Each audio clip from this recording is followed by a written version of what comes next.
جی بھائی. بسم اللہ الرحمن الرحیم.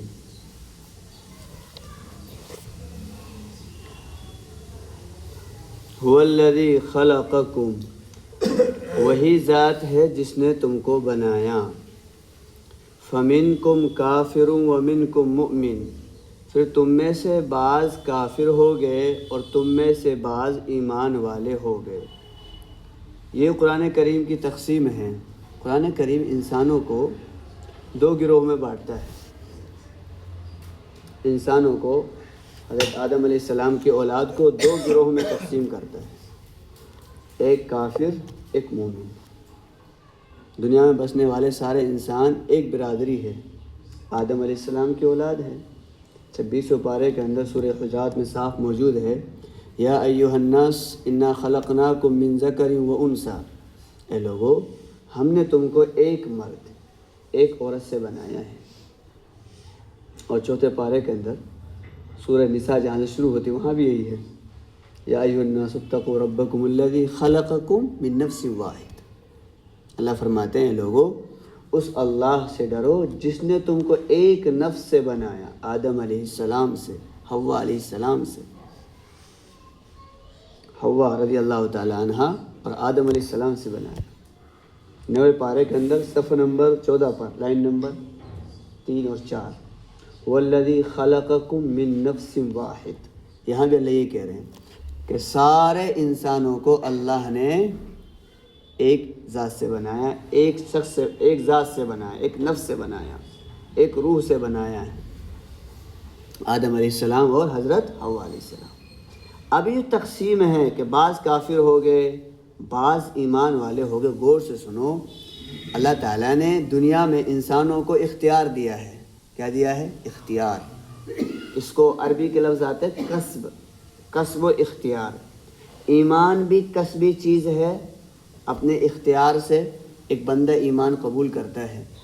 اور کفر بھی ایک کسبی چیز ہے، ایک بندہ اپنے اختیار سے کافر ہوتا ہے. یعنی ہر ایک انسان کو اختیار ہے. 15 پارے کے اندر صفحہ نمبر 15 پر صاف موجود ہے، فمن شاء فلیؤمن ومن شاء فلیکفر. اللہ خود کہہ رہے ہیں کہ جو چاہے ایمان لے آئے اور جو چاہے کفر کرے. اللہ نے ہمیں طاقت دی ہے، اختیار دیا ہے. اور سورہ دہر کے اندر 29 پارے میں اما شاکرا و اما کفورا، اللہ کہتے ہیں انا خلقنا الانسان من نطفہ، ہم نے سارے انسانوں کو نطفے سے بنایا ہے. ہماری سب کی پیدائش نطفے سے ہوتی ہے.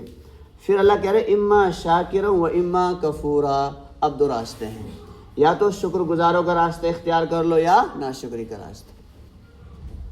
اسی طریقے سے سورہ بلد کے اندر اللہ فرماتے ہیں وَهَدَيْنَاهُ النَّجْدَيْنِ، ہم نے تم کو 2 راستے دکھا دیے. اسی طریقے سے تیسرے پارے کے اندر صفحہ نمبر 1 پہلا صفحہ ہے. اور سورہ جب آیت الکرسی ختم ہوتی وہیں پر لا اکراہ فی الدین قد تبین الرشد من الغی، اللہ فرماتے ہیں کہ 2 راستے بالکل واضح ہو گئے. ہدایت کا راستہ اللہ نے بالکل واضح کر دیا، بالکل روشن کر دیا، اور گمراہی کا راستہ ہی. تو بات آئی سمجھ میں بھائی، ایمان والا ہونا یا کافر بننا، کفر والا ہونا، یہ بندوں کے اپنے اختیار سے ہے.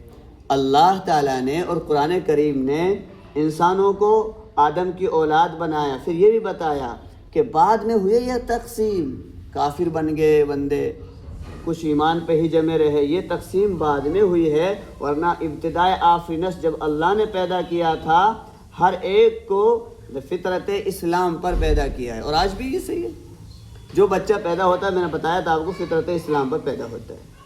تو میری بات سمجھ گئے آپ؟ تو 2 گروہ بندی ہے بس اسلام میں. اب آج کل کا، اب سوچو، یہاں غور کر کے سنو، دنیا کے حساب سے دیکھتے ہیں تھوڑا سا.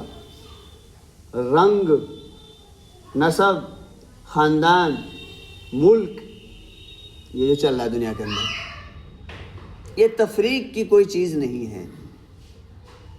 نہیں سمجھا آپ؟ یہ گروہ بندی، تہذب، یہ اللہ کے ہاں معتبر نہیں، یہ اللہ نے نہیں کیے. کچھ لوگ اللہ کی طرف منسوب کرتے ہیں نا.